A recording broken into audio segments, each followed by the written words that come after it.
வணக்கம். இது உங்கள் தேவகி சமையலறை. இன்னைக்கு நம்ம பார்க்க போறது ரொம்ப வித்தியாசமான, ஹெல்தியான, டேஸ்டியான, பசங்களுக்கு பிடிச்ச மாதிரி கலர்ஃபுல்லா பாலக் பூரி.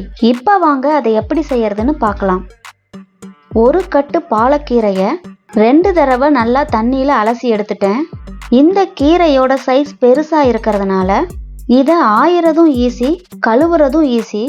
கீரை சாப்பிடாத பசங்க கூட இந்த மாதிரி பூரியா செஞ்சு கொடுக்கும்போது விரும்பி சாப்பிடுவாங்க.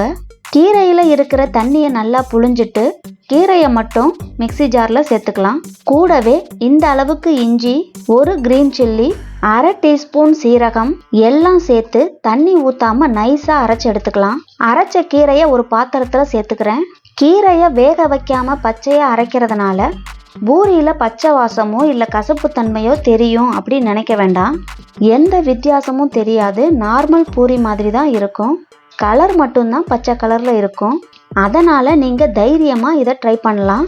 மெஷரிங் கப்பில் 2 கப் கோதுமை மாவை இதோட சேர்த்துக்கிறேன். கூடவே தேவையான அளவுக்கு உப்பு சேர்த்துடலாம். இந்த ஸ்டேஜில் கொஞ்சமாக எண்ணெயும் சேர்த்து பிசைஞ்சிங்கன்னா பூரி நல்லா சாஃப்டாக வரும். நான் எண்ணெய் சேர்க்கலை.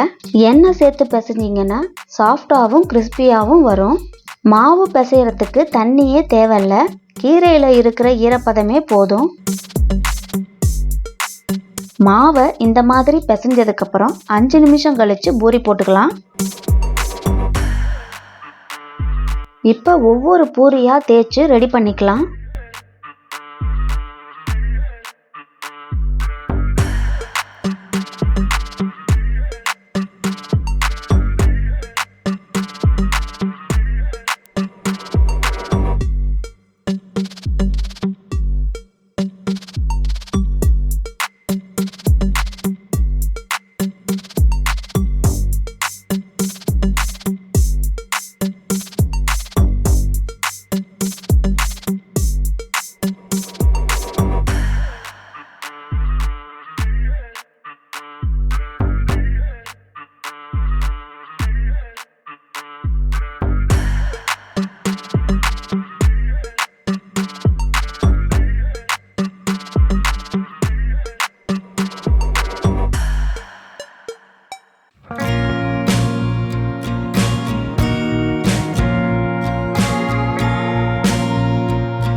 அடுப்பில் எண்ணெய் நல்லா காஞ்சதுக்கப்புறம் ஒவ்வொரு பூரியா சுட்டு எடுத்துக்கலாம்.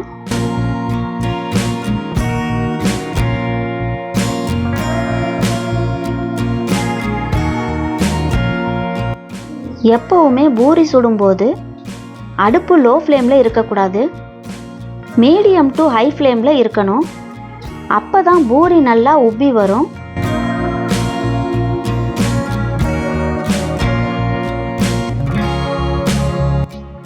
ரொம்ப டேஸ்டியான, ஹெல்தியான பாலக் பூரி ரெடி. இந்த வீடியோ உங்களுக்கு பிடிச்சிருந்தா லைக் பண்ணுங்க, ஷேர் பண்ணுங்க, கமெண்ட் பண்ணுங்க, சப்ஸ்கிரைப் பண்ணுங்க.